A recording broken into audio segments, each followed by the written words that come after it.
বিদেশে এই 5টি কাজের বেতন বেশি, সুযোগ সুবিধা বেশি। এই 5টির মধ্যে যে কোনো একটা শিখে যদি আসতে পারেন, আমি মনে করি ভালো টাকা ইনকাম করতে পারবেন। আমি প্রথমে বলবো ইলেকট্রনিক্সের কাজের কথা। দেখেন, ইলেকট্রনিক্স কাজের চাহিদা অনেক বেশি এবং বেতন বেশি, সুযোগ সুবিধা বেশি। সেকেন্ড বলবো যে ফুড ডেলিভারি। যারা দেখেন আমাদের বাংলাদেশে অনেক ভাইরা আছে যারা ফুড ডেলিভারি করে, মোটামুটি আলহামদুলিল্লাহ ভালো টাকা ইনকাম করে।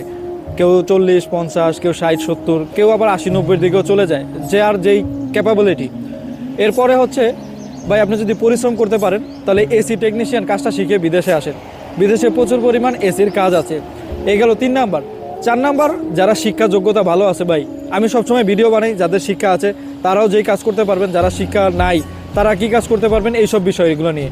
যাদের শিক্ষা যোগ্যতা ভাই ভালো আছে, আপনারা কাস্টমার সার্ভিসে জব করেন, ভালো টাকা ইনকাম করতে পারবেন এবং ভালো একটা পরিবেশে থাকতে পারবেন, ভালো একটা সম্মান পাবেন। কাস্টমার সার্ভিসে কোন কোন কাজ আছে যদি কিছু এক্সাম্পল দেই, আপনি দেখবেন যে বিভিন্ন রেস্টুরেন্টের, বড় বড় রেস্টুরেন্টের নিচে কাস্টমার সার্ভিসের জায়গা আছে, কাস্টমার সার্ভিসের জবের সুযোগ আছে। বিভিন্ন বড় বড় শপিং মলগুলোতে ভিতরে বড় বড় ইনফরমেশন ডেস্ক, কাস্টমার সার্ভিসের জায়গা আছে। বিভিন্ন বড় বড় কোম্পানির সামনে রিসিপশন আছে, সেখানে কাস্টমার সার্ভিসের জায়গা আছে, কাস্টমার সার্ভিসে কাজ করতে পারবেন। এরপরে 5 নাম্বার হচ্ছে মেকানিক্যাল সাইড কিংবা মেনটেন্যান্স সাইড। দেখেন, আমার অনেক ভাইরা আছেন বাংলাদেশে অল্প পড়াশোনা করছেন, তারা প্লাম্বিংয়ের কাজ শিখেন, শিখা বিদেশে আসতে পারে। ঠিক আছে, মেকানিক্যাল মেনটেন্যান্স ডিপার্টমেন্টের কাজ শিখেন, শিখে আসতে পারেন। আমি চেষ্টা করব আমার যে সমস্ত ভাইরা বিদেশে আসতে চান তাদেরকে সবসময় সঠিক তথ্যগুলো দিয়ে সহযোগিতা করার জন্য। তারা কোন কাজে আসলে ভালো পাইবেন, কোন কাজে স্যালারি বেশি, কোন কাজে বেতন বেশি, এগুলো আপনাদেরকে জানানোর জন্য। অবশ্যই ফলো করে রাখবেন এরকম